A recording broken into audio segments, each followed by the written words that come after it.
Thanks for joining Tre4Music. We're sitting here today with Frio Koldd, and we're going to learn about what he's got going on with his music.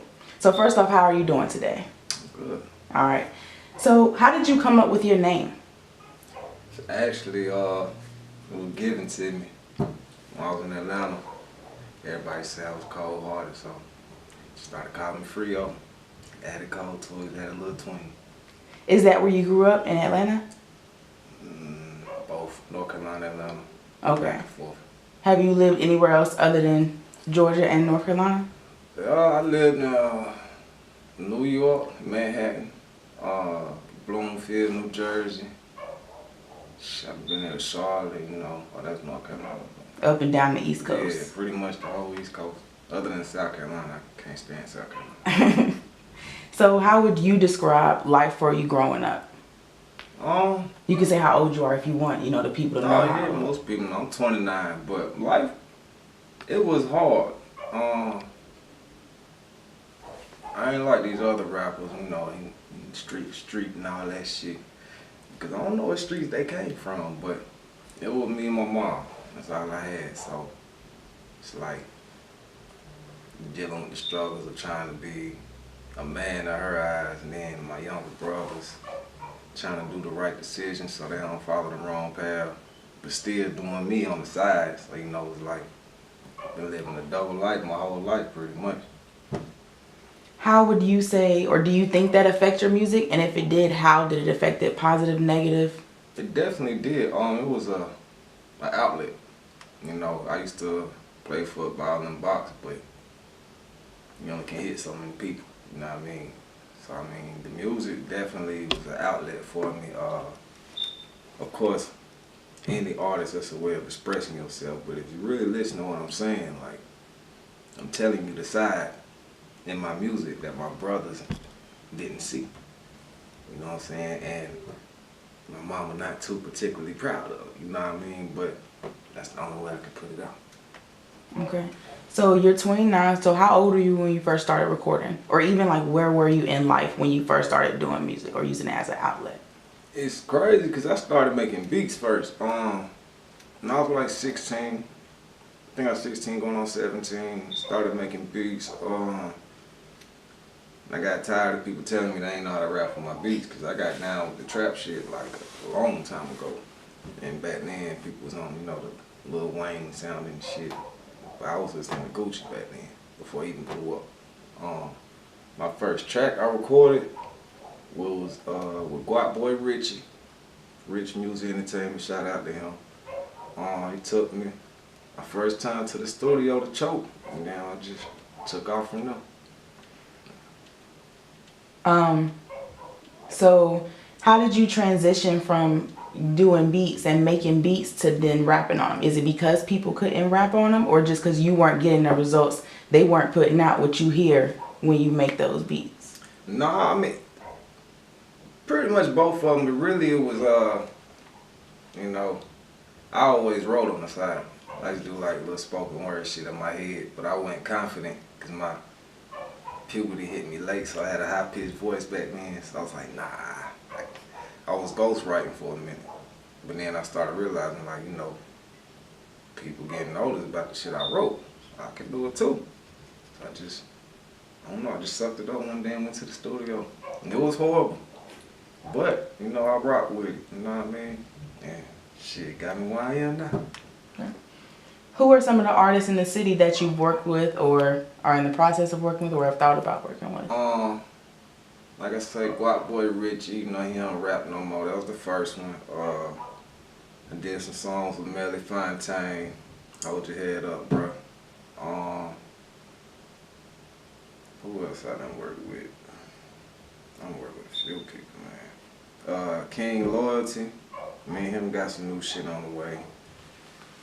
Me and Eric Winstead, Tre4Music. That's my boy, what up?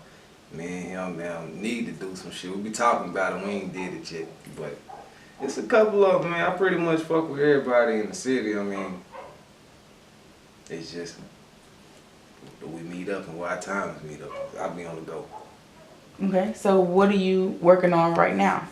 Or your next project coming out? My next track coming out, I just finished recording it tomorrow. It's called Tre4Music. Of course, the name's self-explanatory. But I'm dropping that tomorrow. I got a couple under my belt I ain't even put on Instagram yet. I'm just waiting for that moment, you know what I mean? But I'm always dropping something. How long is your process from the time of you think of, I need to put something out next, to you actually deciding to put something out tomorrow? What's that time frame like? Really ain't one. It's just, with me, like a lot of artists, my longest process is finding a beat. Some people just throw on the beat and write. I can't. If the beat don't speak to me, I'm gonna just be listening to it for 2 weeks. But if I can listen to a beat and somewhere come up with a flow in my head instantly, I know that's a go. So I'm go. And then shit, the track Tre4Music, I just wrote that yesterday. Called my engineer today, recording it tomorrow. So it don't take long at all. Okay. Is your team, so as far as you able to call your engineer and get and work with them soon, is everybody in your team like that? Or do you do a lot of things yourself? I do a lot on my own, but,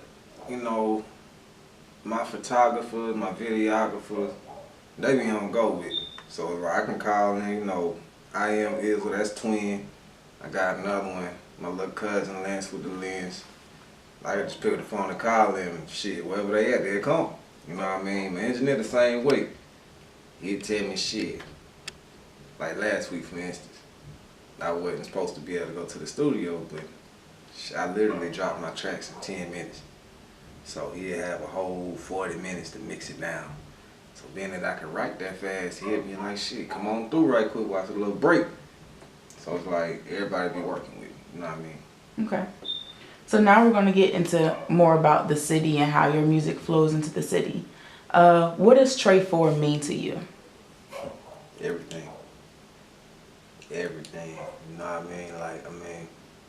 People be surprised, man. No matter where you go on the East Coast, you say Tre4, they know what the hell you talking about. You know what I mean? So it's everything. Like when I first started this rap shit, when I was making the beats and shit, I wanted my little label or whatever to be the Beat District 30 folks. Everything based on Winston made me. You know what I mean? I feel like if you can survive in these streets, you can go anywhere. You know what I mean? Like, shit, the weakest nigga in the city can move to Atlanta and be a kingpin from Winston. Just straight up. Because it ain't no money out here, so if you can survive, you a soldier. Just straight up. Okay. What's something you think, outside of what you just said, that about the city that you think everyone should know if they haven't been here or haven't heard about the city? Winston produced the realest niggas in North Carolina. I know Charlotte getting the damn looks right now, but nah, it's Winston. You feel me? Like, that's just what it is, straight up. Okay. What can your music contribute to the growth of the city? Whether it's cities you've been to before, the city you're in right now, Winston, or even whatever next city you're going to. I feel like I bring a new sound, A lot of our artists have their own sound, and you have a lot here that's mimicking people in their own way. But I ain't, honestly, and everybody tell me, I ain't heard nobody else that rap like me, and it ain't necessarily my lines, if that makes sense. Because some people, they got bars for days. It's me, it's my delivery. Like, I deliver like I know I'm the shit, because I ain't. You feel me? Like, all my friends be calling me the lit guy and all that shit. I know that's future or whatever, but I'm going to take that from them, so that's what I'm bringing. Okay. What's something that you did with your music last year that you want to change different or make better in 2019? Last year, I recorded 33 tracks in 7 months. And I ain't put out no mixtape, that was straight singles. So this year my focus is, coming out with down 2 mixtapes. I got one on the way called Litism, the definition of lit, and visuals, I started realizing people don't really see me, they don't know me, so I'm like, I gotta put some videos out, do some interviews, do some just groundwork on Instagram, whatever, just to get them familiar with me, you know what I mean? But that's why I'm here, I like to plan shit ahead, so last year I had the tracks, this year's the visuals. So with doing 33 tracks in 7 months, do you see that as setting a bar for yourself, thinking I have to do more next year? Or do you see it as, okay, maybe if I would have cut that in half, I could have did this with that song and this with this song? Or do you just say it's a new year, we not even gonna compare, we just gonna... Yeah, pretty much, like, cause I didn't plan to do 33 tracks, it just happened. You know, if it's on my mind, I'm gonna do it. Like, but I wouldn't say it was setting the bar, but I know I can't do nothing less now. Okay. If that makes sense.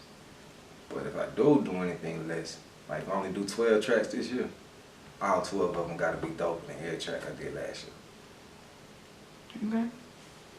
So rather than ask you about your 2019 goals, you've already said you want to do more visuals.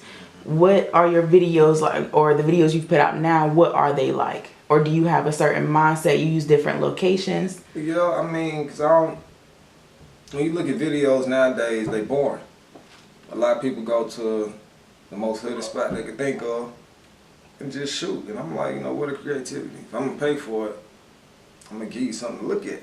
Ain't about to stand in front of no camera mugging that shit. Like, prime example, Missy Elliott. That's why I look up to when it comes to videos. She used to have the craziest, like she used to take her head off and holding her hand and shit. Like, I'm into shit like that. You know, giving people what they want to see. So like when it comes to my videos, I be everywhere. Like I'm trying to get this video right now, little green screen where the whole video gonna basically be on the sun.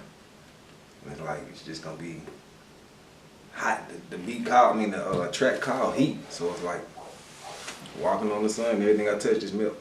So, you know, shit like that, little shit like that. You know what I mean? Everybody can do a trap song. And half of them ain't even trapping, so.